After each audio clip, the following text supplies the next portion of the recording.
telling you. Those cymbals sound so good. I was just telling you about why my cymbals sound so nice and right. Long time ago, when I first started being able to, after we had our first hits, I was into Zildjian cymbals, and then I started going to the factory in New Haven, Connecticut. And when I went there, there was a basement. I was able to go pick out my cymbals. But these particular cymbals right here was very fortunate. After Katrina here in New Orleans, you know, we was up there, I had my stuff up on the 7th floor in my vault that I had, and I couldn't get to them after the flood because there was water all up around New Orleans. And then I called up some of my endorsers. My drums are DW. DW is a wonderful, beautiful drum company. I love them. A lot of reasons why. One, they're American made. To start with, you know, I mean, I had Ludwig, but DW, you know, really are fine drums. They make the drums out of one piece of wood. So if you ever get a set of DW, you're going to have a serial number on each drum, and if somebody steal it, somebody steal these drums, they know they belong to Harold Brown. And they know what piece of wood it came out of. So don't F with my drums. The next thing is, so I couldn't get to my drums, so I called up DW and I said, DW, I got this gig. It's going to be at Schuman's Casino in Northern California. I need at least a foot pedal, 2 foot pedals. I play clave with the left foot. I need 2, and I need a snare drum. Just give me some used stuff. I go buy DW drums in Ventura, California. I went in there, and boy, it always brings tears to my eyes. They had brand new stuff there for me. In the time of need, DW came through. And then Sabian cymbals. Now here's the funny thing about Sabian. I'm doing a gig in New Orleans, and I'm at a hotel, and I'm playing a wedding.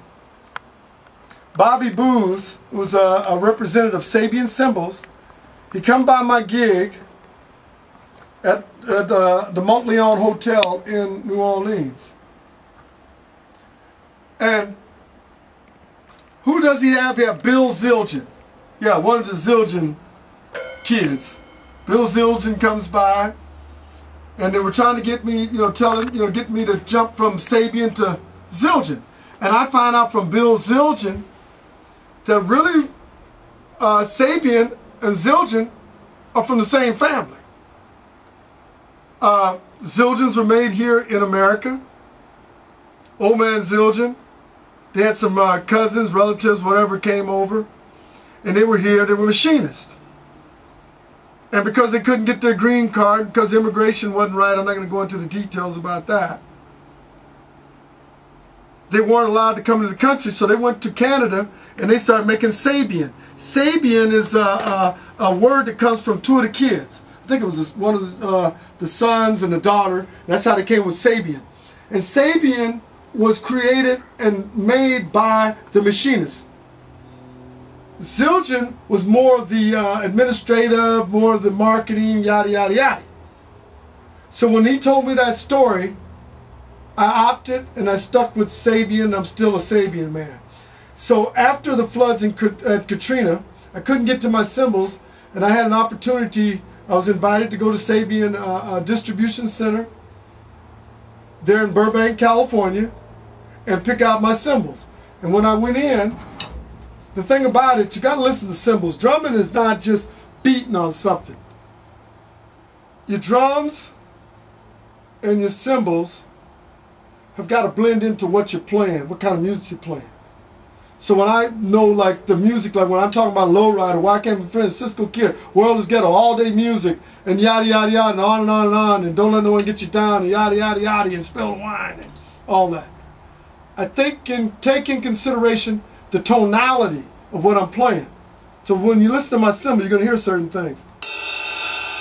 You hear that. When I hit the bell, you hear it. My sticks, Regal tip, Carlotta, Carlotta, at Regal tips. I pick a certain weight, because a certain weight is going to give you similar certain sounds. So when I go, and if I go, and here's, look at this one with the holes in it.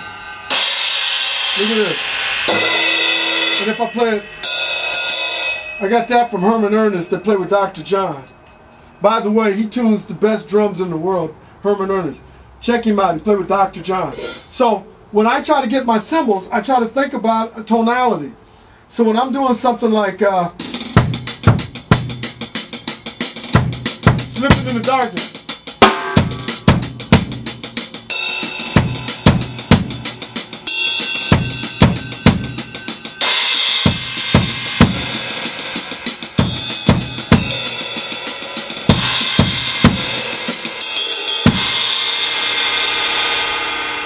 see, now, I never even touched the drum except the bass drum. That's why it's important, you drummers, don't just buy a bunch of cymbals. Figure out what's going on. By the way, the first drum set was created by Baby Dobbs. That's him over there with the first drum set. Stay right there. I'll bring you the picture and you'll see it.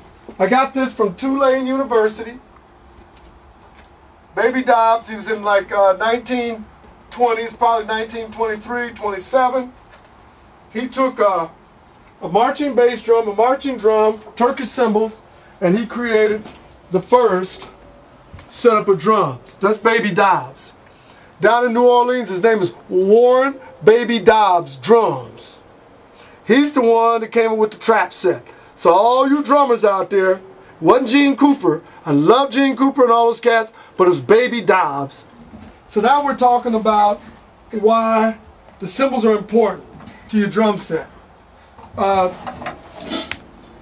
We found that there's different grooves that I've been getting into lately in recent years. When I say recent years, the last 10 years or so, I got turned on by some young kids. I seen them doing clave while playing drums, and they had a apparatus I got on my left, and you'll take a cutaway later, but I used to play clave. Clave is 1, 2, 3, 4, 2, 2, 3, 4. 1, 2, 3, 4, 2, 2, 3, 4. 1, 2, 3, 4. And then they got the 2, 3, and the 3, 2. So depending on what you're playing, depending on the music. Then I started playing this rumba.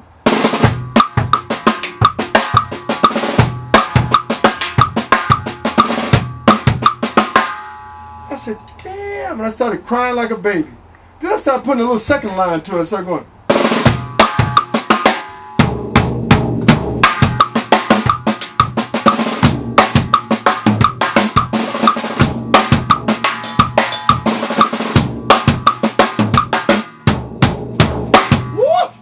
I said, damn! I started crying like a little, it's okay, can I say sissy? Yes, I did. And then I started saying, I said, dang, what else? And then I started saying,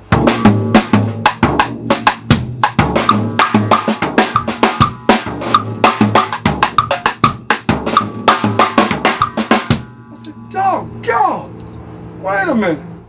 So then I started saying, well, wait a minute. Well, if I can do that, I go. So I put the clave with it.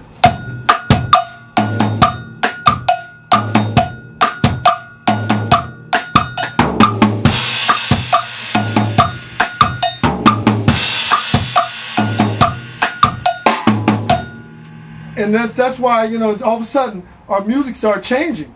So now that we've evolved, you know, Howard Scott, the roots of W-118 are not kids anymore. We wrote about the lowrider. We wrote about Spill That Wine. We wrote about Slipping in the Darkness. We wrote about All Day Music. We wrote about Why Can't We Be Friends. We even wrote about our friend the Cisco Kid. By the way, Duncan Renardo was the Cisco Kid. He was an OG. So hello, this is us, and you might as well just get into it and groove with it.